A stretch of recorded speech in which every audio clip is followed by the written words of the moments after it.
प्रिय विद्यार्थियों, सुप्रभात।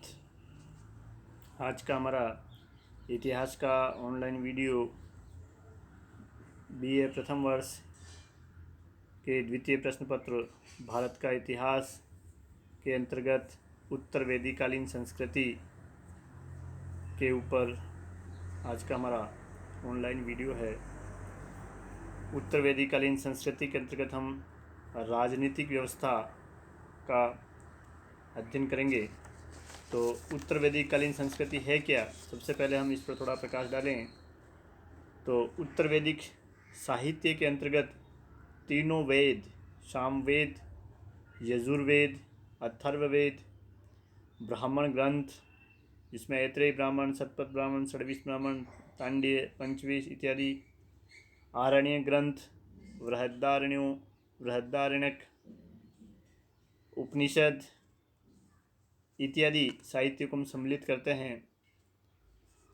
जिस तरह वैदिक काल को दो भागों में बांटा गया है। ऋग्वेदिक काल वह समय था जब ऋग्वेद की रचना हुई और उत्तर वैदिक काल में तीनों वेद और अन्य वैदिक साहित्य रचा गया। उत्तर वैदिक काल का जो समय है वो 1000 से 600 ईसा पूर्व माना जाता है। जिस प्रकार पूर्व वैदिक काल या ऋग्वेदिक काल में आर्यों का प्रसार पंजाब और सिंध क्षेत्र, इसे सप्त सिंधु क्षेत्र भी कहा जाता है, वहाँ तक ही सीमित था। तो उत्तर वैदिक काल में पंजाब और सिंध के बाहर मध्य देश यानी सरस्वती से गंगा यमुना के दोआब तक आर्य सभ्यता जो है विस्तृत हो गई थी। छोटे छोटे राज्यों का लोप होकर के विशाल राज्यों जैसे कुरु, पांचाल, कौशल, काशी तथा विदेह की स्थापना हुई। ये था उत्तर वैदिक काल का थोड़ा सा संक्षिप्त परिचय और उत्तर वैदिककालीन साहित्य। अब हम राजनीतिक व्यवस्था देखते हैं इस काल की। तो सबसे पहले राजा के बारे में हम जानकारी करें तो विशाल राज्यों की स्थापना उत्तर वैदिक काल में हुई और विशाल राज्यों के साथ ही राजा के अधिकारों में भी वृद्धि हुई। अब राजपद अधिकांशतः वंशानुगत हो गया था। राजा की शक्ति एवं प्रतिष्ठा में वृद्धि हेतु खर्चीले और लंबे समय तक चलने वाले राजसूय तथा अश्वमेध यज्ञ किए जाने लगे। राजा अपनी सामान्य उपाधि नहीं करके विशेष उपाधियां राजाधिराज, सम्राट, विराट, एकराट जैसी उपाधियां धारण करते थे।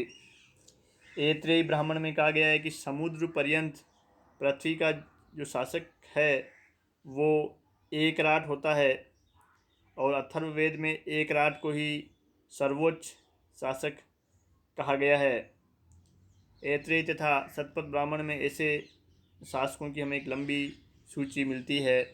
राजा देवता का प्रतीक समझा जाने लगा। अथर्ववेद में परीक्षित को जैसे मृत्यु लोक का देवता कहा गया है। सिद्धांततः राजा निरंकुश होता था। यहाँ तक कि ब्राह्मणों को भी अपनी इच्छा अनुसार वह देश से निकलवा सकता था। स्वयं दंडधर होने के कारण वो सभी प्रकार के दंडों से मुक्त था, मगर वास्तव में उसकी शक्ति पर अनेक अंकुश भी होते थे। राज्याभिषेक के समय उसे धर्मानुसार आचरण की प्रतिज्ञा करनी पड़ती थी और सभा और समिति नामक संस्थाएं भी राजा की निरंकुशता पर नियंत्रण लगाती थी।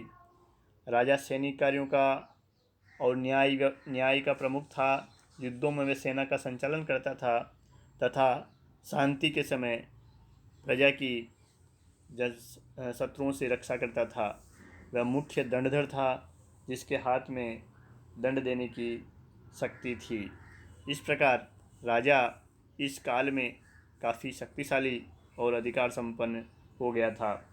राजा को अपने राजकाज में सलाह देने के लिए कई उच्च पदाधिकारी होते थे। यजुर्वेद की संहिताओं तथा ब्राह्मण ग्रंथों में हमें ऐसे उच्च पदाधिकारियों का उल्लेख मिलता है, जैसे तैत्तिरेयी संहिता एवं शतपथ ब्राह्मण ऐसे 12 उच्च पदाधिकारियों का उल्लेख करता है जिन्हें रत्नी कहा जाता था। वाजपेयी यज्ञ के दौरान राजा स्वयं इन रत्नियों के गढ़ जाता था और उन्हें रत्न बलि प्रदान करता था। इन रत्नियों की जो सूची तैत्तिरेय संहिता और हमें शतपथ ब्राह्मण में मिलती है वो मुख्य रूप से 12 थी, जिनमें पुरोहित राजा का प्रधान सलाहकार होता था, उसका गुरु भी होता था, उसके यज्ञ को संपन्न करवाता था और आपत्ति काल में राजा को सलाह देता था। दूसरा रत्नी सेनानी कहा जाता था, यानी सेनापति था। वह युद्ध में राजा की सेनाओं का संचालन करता था। राजा के आदेश से वह पड़ोसी शासकों से युद्ध भी करता था। तीसरा रत्नी ग्रामणी होता था।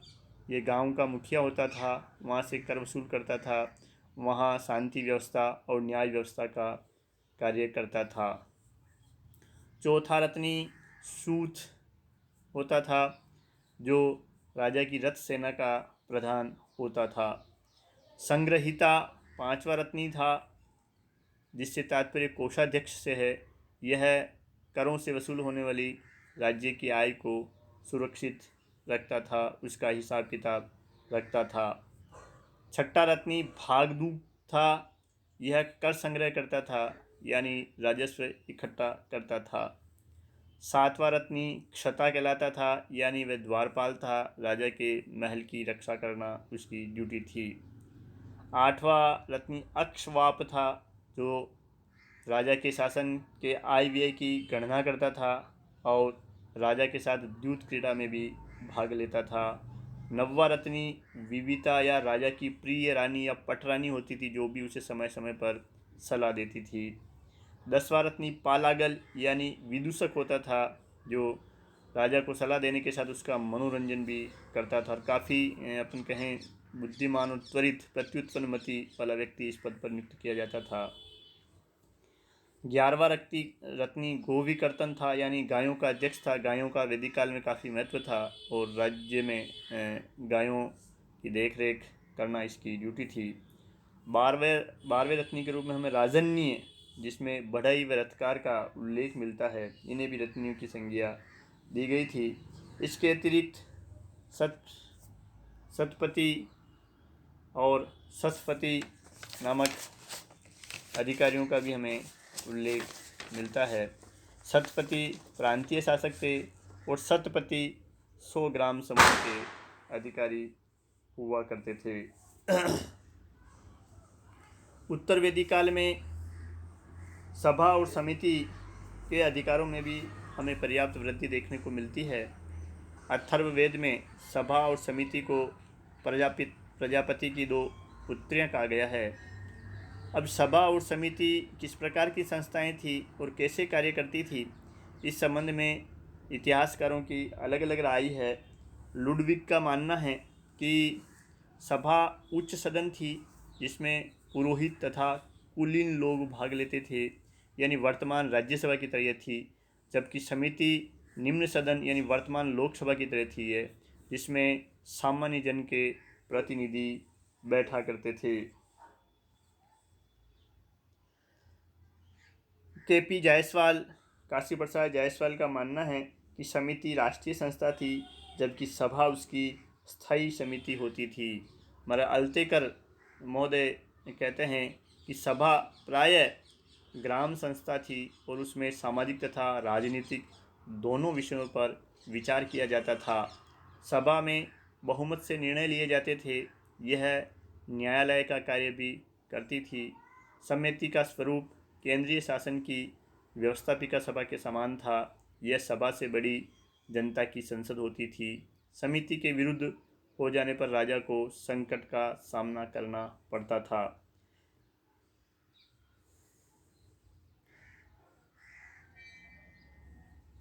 सभा और समिति के साथ साथ हमें विदत नामक एक अन्य संस्था का भी उल्लेख मिलता है।